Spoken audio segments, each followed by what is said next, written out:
Hi friends, my name is Chaitanya Patki and welcome back to my YouTube channel. In this video, we are going to analyze the second day's play of the third test which is currently taking place at the Niranjan Shah Cricket Stadium in Rajkot, Saurashtra Cricket Association Stadium between India and England, and it was a day which England completely dominated hands down. England finished with 207 for the loss of just 2 wickets in 35 overs. Can you believe it? Almost at 5.9 runs per over, and Indian bowlers were taken to the cleaners. They had absolutely no answer to the brilliance of Ben Duckett, who is currently not out on 133 of just 118 deliveries with 21 fours and 2 sixes. Can you believe it? One of the greatest innings that is ever played by a visiting batsman on Indian shores, and he deserves all the accolades and all the pops that he is currently getting. First of all, we will analyze Team India's innings. We started the day at 326 for 5 in in 86 overs, and unfortunately, our start was horrendous. Kuldeep Yadav was the first to go. James Anderson coming round the wicket. A ball, good length ball, which Kuldeep Yadav had to play at it. It was that brilliant and simple catch behind the wicket to Ben Fox. It was 696th wicket in his long and illustrious career for James Anderson. It will be interesting to see if he gets the 700 wicket milestone in the second innings. Ravindra Jadeja also just could add 2 runs to his overnight total, perishing on 112 to a pretty pathetic shot, I would say. It was not a ball that warranted a dismissal, but it was a loose shot, and Joe Root took a simple catch, caught and bowled. India were in a bit of a trouble at 331 for 7, but after that, the debutant Dhruv Jurel and Ravichandran Ashwin took charge, and both played excellently well, especially the young Dhruv Jurel. It didn't seem that actually it was his first test match. It seemed that he had already played 20 or 25 test matches for Team India. He scored 46 of 104 deliveries. Very, very unfortunate to miss out on a well deserving half century, 2 boundaries, and 3 massive sixes. The best part is that Ravichandran Ashwin constantly guided him through the innings. Ashwin knew that he is the debutant and he needs some guidance, but Dhruv Jurel also played brilliantly well. Ashwin himself made a steady contribution of 37 of 89 deliveries, which had 6 boundaries, a couple of flicks, a cover drive, a late cut as well. So all in all, excellent package you get with Ravichandran Ashwin with the bat when he's in full flow.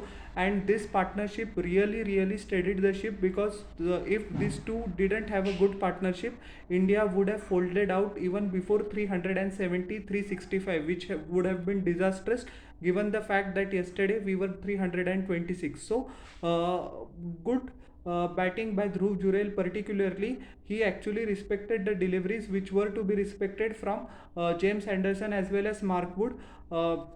Knew his off stump pretty well, but he lashed out at the bad deliveries. And towards the latter part of the innings, when he realized that Ravichandran Ashwin got out, he played couple of fantastic strokes when Jasprit Bumrah came to the crease, as he knew that he had to press the foot on the accelerator to take the Indian score as far as possible.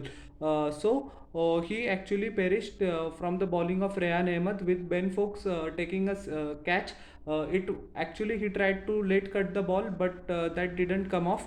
Ravichandran Ashwin also trying to clear the boundary with James Anderson taking a simple catch, but they did their job. Jasprit Bumrah also held his own, 26 of 28 deliveries, including one massive six, which I think is the shot of the test match, and 3 boundaries to go with it. Many didn't expect Jasprit Bumrah to put up that kind of resistance that he did. We don't have to forget that actually 1.5 years ago, Jasprit Bumrah smashed Stuart Broad, one of the greatest test bowlers of all time, for 35 runs in a solitary over. But after that, his performances with the bat didn't live up to that hype. Although it is very wrong to expect Jasprit Bumrah to conjure up some magic with the bat constantly, because that is the job of the top order batsman. But anyways, he scored were very respectable 26. He was eventually undone by a ripper of a delivery from Mark Wood at more than 135 clicks per hour, straight away LBW, no appeal in that.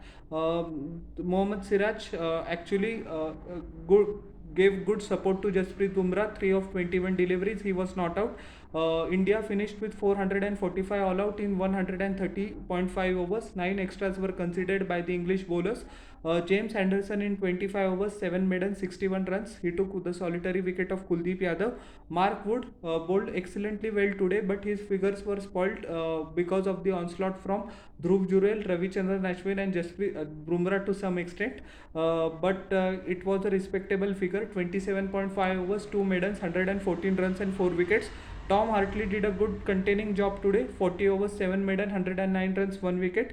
Joe Root took the important wicket of Ravindra Jadeja. I was pretty skeptical by that decision because on one end James Anderson started the second day and the other end it was Joe Root. I thought it should have been Mark Wood or Tom Hartley, but the captaincy, the confidence that Joe Root was shown in by Ben Stokes actually paid off, and he got the important wicket of Ravindra Jadeja. Rehan Ahmed in 22 overs, 2 maidens, gave away 85 runs and took the 2 wickets of Dhruv Jurel and Ravichandran Ashwin, whose partnership was looking dangerous from England's perspective. India 445 all out. England started with a bang straight away due to the brilliance of Ben Duckett. 207 for 2 in 35 overs. As I had said, 89 run first wicket partnership between Zach Crawley and Ben Duckett, of which Crawley could contribute only 15. It wasn't his day today, although he smacked a couple of boundaries, but he never looked comfortable at the crease, and his wicket was taken by Ravichandran Ashwin. The ball on the middle and leg stump, he tried to smash it over deep fine leg. Over short fine leg, I beg your pardon, where Rajat Patidar was standing, but the ball didn't come onto the back as he would have liked, and the top edge with Patidar claiming a simple catch, and with that wicket it was Ravichandran Ashwin completing 500 scalps in the test format. So huge achievement by R Ashwin, and heartiest congratulations to him. Becomes the second Indian bowler, second spinner to pick up 500 wickets. We know that Anil Kumble with 619 wickets is at the top of the chart in test cricket for Team India, and overall he becomes the fourth spinner after Muthaiya Muralidharan, Shane Warne and Anil Kumble to take 500 scalp in test cricket, and overall ninth bowler in the test history to commit the coveted mark. So hopefully R Ashwin has 3 to 4 years more of test cricket, and who knows what records he might break. So whatever wickets he take, that will be good, and tomorrow he needs to turn up because England is on the front foot today. Oli Pope also looked solid for his 39 of 55 deliveries, one great 6 down the ground as well as 5 boundaries to go with it, but he was undone by the brilliance of Mohammad Siraj. Siraj actually set him up pretty nicely during the over. The first 5 deliveries were outside the off stump, including 2 bouncers, but the final one jacked back in, which Oli Pope did not expect at all, and not many people appealed though, but the Indian captain Rohit Sharma saw something that he can be out, and he trusted his gut instincts, and he went upstairs, and India actually got a big sigh of relief. And Joe Root, 9 of 13 deliveries, he smacked the last ball of the day for 4 through the covers, which was a full toss, a rubbish delivery by R Ashwin, which deserved to be put away, and he did. So solitary boundary for Root, he's 9 not out. England still trail India by 238 runs. So tomorrow, I think in the middle of the second session or the start of the third session, the pitch might start to break. So England management and the England batsmen will come out with a clear cut plan tomorrow to assault the Indian bowling in the particularly first session as well as for the session and a half. So we have to get our plans right, and first of all we have to take the wicket of Ben Duckett, who is looking extremely dangerous. He scored 133 runs, but he looks set for many more. Bumrah didn't find his line nor his length, but that was due to the brilliance of Ben Duckett. Duckett actually played sweep shot, reverse sweep, late cut, on drives, straight drive, flick shot, whatever shot is there in this repertoire. 21 boundaries and 2 sixes, can you believe it? But my favorite shot is the reverse sweep which he actually played to Ravindra Jadeja.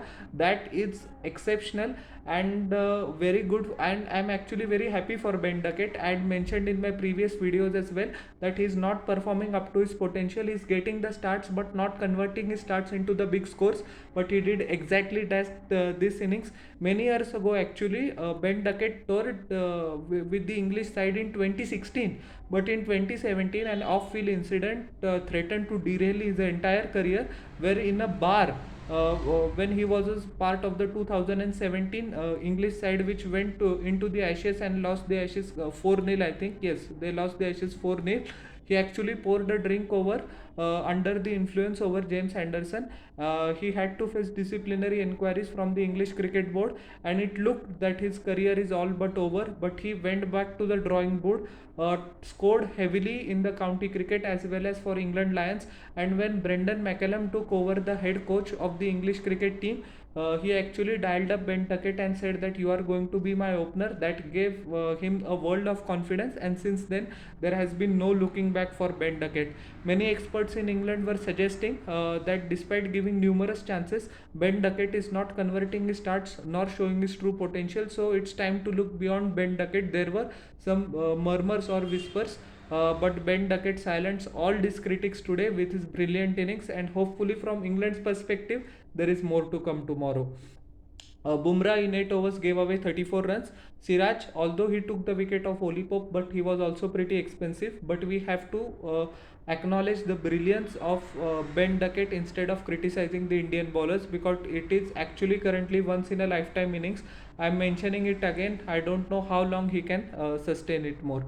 10 overs, 1 maidens, 54 runs, 1 wicket. Kuldeep Yadav was taken to the cleaners. Everything he tried backfired, and the reverse sweep and the sweep shots that he played, my god, that were a sight to behold. 6 over 1 maidens, 42 runs, no wicket. R Ashwin took the wicket of Jack Crawley, 7 overs, 37 runs, but he also went for more than 5 and overs. And Ravindra Jadeja also 4 overs, 33 runs, so that is not up to his standard at all, Jadeja's standard. And so hopefully Indian bowlers will be looking to make a comeback tomorrow, and they have to make a comeback in the first session itself, otherwise it will be too late.